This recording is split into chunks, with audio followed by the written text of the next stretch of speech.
রামায়ণে কেওয়াত ছিলেন এক নিষাদ অর্থাৎ মৎস্যজীবী সম্প্রদায়ের মানুষ, যিনি ভগবান শ্রীরামের প্রতি অপরিসীম ভক্তি ও সেবা প্রদর্শন করেন। তিনি সেই ব্যক্তি যিনি রাম, সীতা ও লক্ষ্মণকে গঙ্গা নদী পার করিয়ে দেন।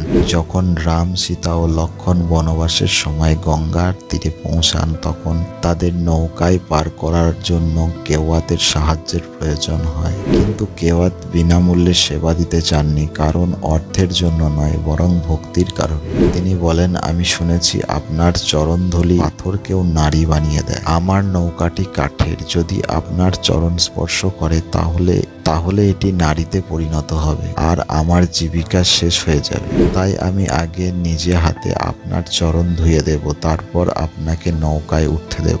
কেওয়াত রামের চরণ ধুয়ে দেন, যা তার পরম ভক্তির প্রতীক। তিনি বিনিময়ে কোনো ভাড়া নেননি, বরং বলেন, আমি যেমন আপনাকে নদী পার করলাম, তেমনি আপনি আমাকে এই সংসার সাগর পার করে দিন। রাম তার ভক্তির গভীরতা দেখে খুশি হন।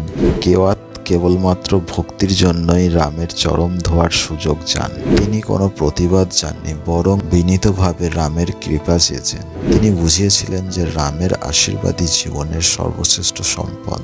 কেওয়াত ছিলেন নিঃস্বার্থ ভক্তি, সেবা ও নম্রতার এক উজ্জ্বল উদাহরণ। তার কাহিনী প্রমাণ করে যে ভগবানের প্রতি গভীর প্রেম ও বিশ্বাস থাকলে তিনি ভক্তের প্রতি কৃপা বর্ষণ করেন এবং তাকে মুক্তি দেন।